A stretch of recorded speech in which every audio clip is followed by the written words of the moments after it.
ಎಲ್ಲರಿಗೂ ನಮಸ್ಕಾರ. ಪಿಟಿವಿ ನ್ಯೂಸ್ ಕನ್ನಡಕ್ಕೆ ಸ್ವಾಗತ. ನಾನು ಚಂದ್ರಿಕಾ. ಹೊಸಕೋಟೆಯಲ್ಲಿ ಇರೋ ದಮ್ ಬಿರಿಯಾನಿ ಪ್ರಿಯರು ಸ್ವಲ್ಪ ಇತ್ತ ಗಮನ ಕೊಡಿ. ಹೊಸಕೋಟೆ ಅಂದರೆ ದಮ್ ಬಿರಿಯಾನಿ ಅಂದರೆ ಹೊಸಕೋಟೆ ಅನ್ನಷ್ಟರ ಮಟ್ಟಿಗೆ ಈ ಊರಿನ ಬಿರಿಯಾನಿ ಫೇಮಸ್. ಕೋಲಾರದಿಂದ ಬೆಂಗಳೂರಿಗೆ ಹೋಗೋರು, ಬೆಂಗಳೂರಿಂದ ಕೋಲಾರದ ಕಡೆ ಬರೋರು ದಾರಿಯ ಮಧ್ಯೆ ಹೊಸಕೋಟೆಯಲ್ಲಿ ದಮ್ ಬಿರಿಯಾನಿ ಸವಿಯದೆ ಹೋಗೋದು ತುಂಬಾ ಅಪರೂಪ.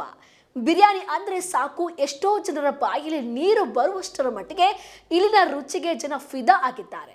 ಆದರೆ ಇದೇ ದಮ್ ಬಿರಿಯಾನಿಯಲ್ಲಿ ಹುಳು ಅಥವಾ ಜಿರಳೆ ಕಾಣಿಸಿಕೊಂಡ್ರೆ ಪರಿಸ್ಥಿತಿ ಹೇಗಿರುತ್ತೆ ಒಮ್ಮೆ ಯೋಚನೆ ಮಾಡಿ. ಹೌದು, ಬಿರಿಯಾನಿ ತಿನ್ನೋ ಆಸೆಯಲ್ಲಿ ಹೋಟೆಲ್ಗೆ ಹೋದವರಿಗೆ ಊಟದ ಮಧ್ಯೆ ಜಿರಳೆ ಕಾಣಿಸಿಕೊಂಡ್ರೆ ಇನ್ಮೇಲೆ ಬಿರಿಯಾನಿ ಸಹವಾಸವೇ ಬೇಡ ಅನ್ನೋ ಪರಿಸ್ಥಿತಿ ಬರೋದ್ರಲ್ಲಿ ಅನುಮಾನವೇ ಇಲ್ಲ. ಹೌದು, ಹೊಸಕೋಟೆಯ ಹೋಟೆಲ್ ಒಂದರಲ್ಲಿ ಇಂತಹದೇ ಆರೋಪ ಕೇಳಿ ಬಂದಿದೆ. ದಮ್ ಬಿರಿಯಾನಿ ತಿನ್ನಲು ಹೋಟೆಲ್ಗೆ ತೆರಳಿದ ಯುವಕರ ಗುಂಪಿಗೆ ಬಿರಿಯಾನಿಯಲ್ಲೇ ಜಿರಳೆ ಕಂಡು ಬಂದಿದೆ. ಇದರಿಂದ ಆಕ್ರೋಶಗೊಂಡ ಯುವಕರು ಊಟವನ್ನು ಅಲ್ಲೇ ಬಿಟ್ಟು ಹೋಟೆಲ್ ಮಾಲೀಕರ ಜೊತೆ ಮಾತಿನ ಚಕಮಕಿಗೆ ಮುಂದಾಗಿದ್ದಾರೆ.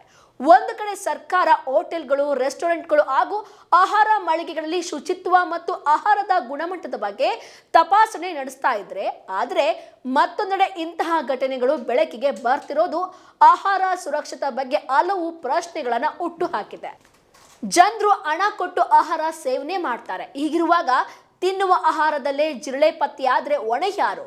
ಹೋಟೆಲ್ಗಳಲ್ಲಿ ಸ್ವಚ್ಛತೆ ಕಾಪಾಡೋದು ಕೇವಲ ಮಾಲೀಕರ ಜವಾಬ್ದಾರಿನ ಅಥವಾ ಅಧಿಕಾರಿಗಳ ತಪಾಸಣೆ ಇನ್ನಷ್ಟು ಕಟ್ಟುನಿಟ್ಟಾಗಬೇಕಾ?